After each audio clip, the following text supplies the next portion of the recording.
Hello, friends. In this episode of Day Tripper Italy, we visit the much overlooked city of Torino, one of the most beautiful and sophisticated cities in all of Italy.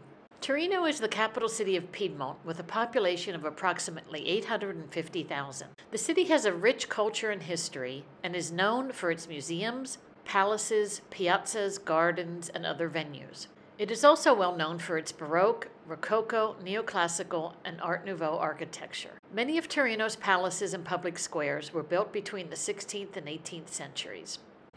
Today we're taking the train from Alessandria to Torino, about an hour's train ride. I like to purchase train tickets online from either trenitalia.it or trainline.com. It's very easy to do. Just enter your start and end destinations and your time of travel and return. There are often various ticket price options, and today I'm going to pick first class because it is only €5 more each way. Many Italian trains are quite nice, and there is usually not a huge difference between first and second class. However, I have found that my phone charger always works in first class, and sometimes it does not work in second class. The main train station in Torino is Porta Nuova. The station is modern, pleasant, clean, and spacious with a lot of amenities, including a decent gelato shop if you just can't wait. Many of the streets of Torino are wide, tree-lined boulevards with beautiful 17th and 18th century buildings and porticos lining both sides. But my first stop, as always, is Café al Bicerin, where Torino's famous Café Bicerin was invented. The café, opened in 1763, has a very interesting history, being one of the first establishments to employ women as servers and managers, and one of the few places in the late 1700s where women could gather alone, without a man, in public. The cafe is a 25-minute walk from the train station. I like to take the side streets around the blue dotted line rather than the main solid line streets. The area between the Piazza Reale in the Centro and the Quadrilatero is one of the oldest and, in my opinion, interesting sections of the city. The route is lined with cobblestone streets, small specialty shops, and great restaurants for all hungers and budgets. I arrived about 10:30 on a Sunday morning, so the streets were still a bit quiet.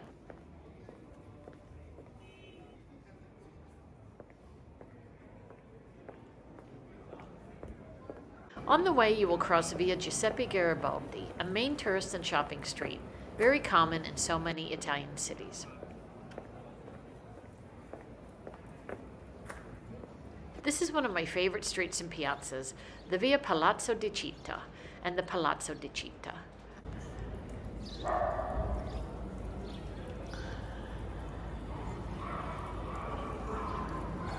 I love to walk slowly past the cafes, through the porticos, past the furniture shops and restaurants. But today I won't walk too slowly, as there could be a queue at the cafe.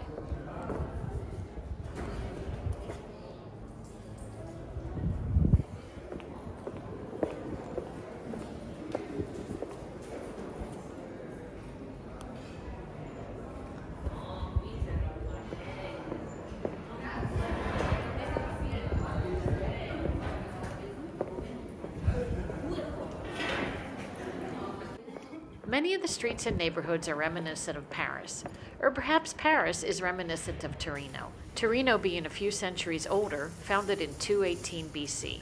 Torino is well known for its street food restaurants serving typical Piemontese foods dating back centuries. But the street foods are not usually served street side or on carts, but in small shops with order windows, small seating sections, and takeout service. After a pleasant walk through the ancient streets, we're getting close to Café Bicerin.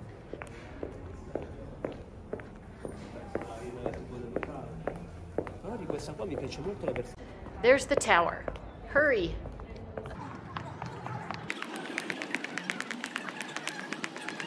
There it is, and the beautiful piazza, and the line is not too long.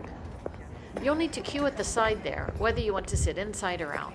Spring, summer, and fall days are meant for dining al fresco, and the weather on this late November day is quite pleasant. But in the winter, I like to sit inside, where it's cozy and warm and I can see all the inner workings of the busy cafe. The cafe offers a wide variety of hot and cold drinks, pastries, and alcoholic beverages. But the star of the show is the Café Bicerin, a layered beverage of coffee, chocolate, and cream. Oh, she opted for a zabaione, very similar to a warm egg cream. And there's the bicerin. It's also photo-worthy. Everything is made in the back there, in the small original kitchen. I opted for a lemon zabaione with whipped cream and a coffee back. Bicerin! Bicerin! That first sip will transport you to a dreamy, delicious, indulgent cloud of yumminess that you will never forget. Now a leisurely stroll back toward the centro, to the most famous piazzas and palazzos. We started at Porta Nuova train station, beelined it through the side streets to Cafe Bicerin, and now we are going to tour the centro, eventually working our way back to the train station.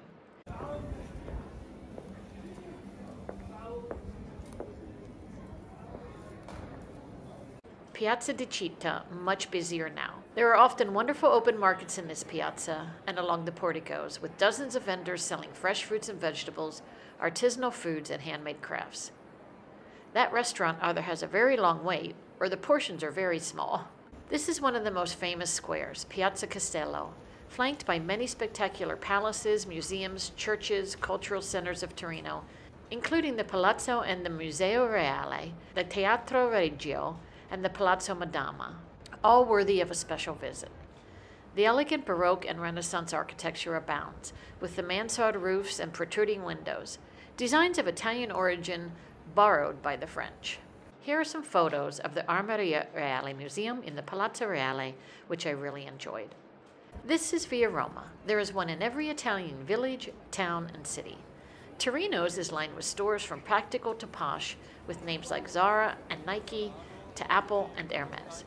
Today, like many Sundays, there is a market with vendors selling typical Piemontese food products, as well as arts and crafts.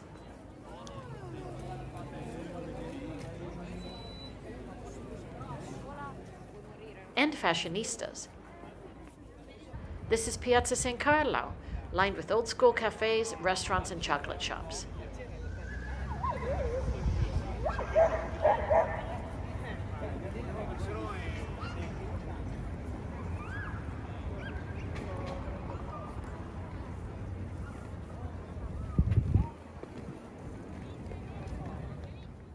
In the corner to my right is Cafe San Carlo, a nice place to sit and enjoy a spritz on a sunny afternoon. This is Cafe Torino, from the turn of the century and super old school. It's the kind of place where you might see a gentleman of a certain age, dress, and good manners enjoying a 3-martini lunch. You can belly up to the long pastry bar or the well-stocked cocktail bar and enjoy a snack and beverage as in a bygone era.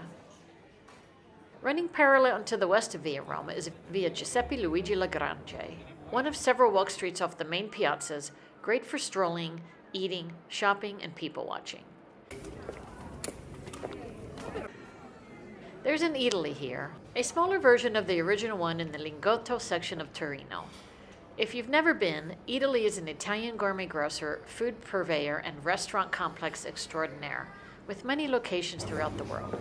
This one in Torino has arguably Italy's best mayonnaise. If there is one must-see attraction in Torino, for me, it is the Egyptian Museum. It is the second largest Egyptian museum in the world, second only to Cairo. It is a do-not-miss experience, starting out shy with museum cases full of artifacts and pottery, and ending with the most spectacular, jaw-dropping exhibits that I won't give away in this video. Just past the Egyptian Museum is Piazza Carignano, with its lively cafes and historical restaurants. There are often musicians and performers busking in the center. It's a lovely place to sit and hang out and relax and take in the sights at any time of day or night. Just off of Piazza Carignano, to the east down Via Cesare Battisti, is one of my all-time favorite buildings, the Galleria Subalpina. It's described as an urban commercial center inspired by the typical Parisian arcades and intended for bourgeois leisure. The courtyard is under a bit of construction today, but its grace and architectural splendor is still evident.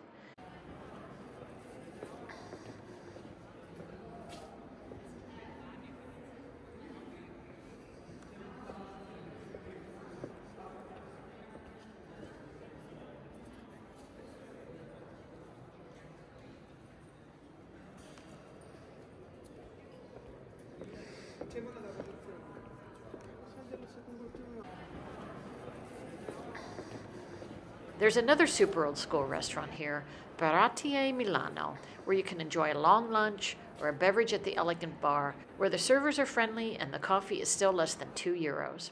Next, on to yet another grand piazza, Piazza Carlo Alberto.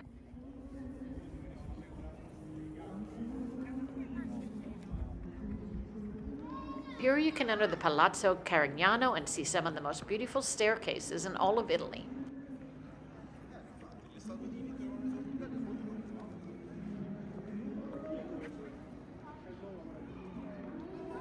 Torino is known for its artisanal chocolates, particularly the Giondiotti chocolate, made with hazelnuts, cocoa, and sugar. There are many chocolate shops throughout the cities where you can taste and buy the goods. And for serious chocolate lovers, know that Torino hosts a world-famous chocolate festival each year in November. Just a few of the other interesting things to see and do in Torino. Stupinigi, the Royal Hunting Lodge and Palace of the Savoys. The National Automobile Museum, showcasing the models and history of the Italian auto industry. The Fiat Factory in Lingotto, an architectural marvel now turned into a city within a city. Christmas markets in the main piazzas. The Vintage Market in Piazza Gran Madre di Dio every third Sunday. Porta Palazzo Market every day, one of Europe's largest open-air markets. The Mercato Centrale Food Hall in the Piazza della Repubblica.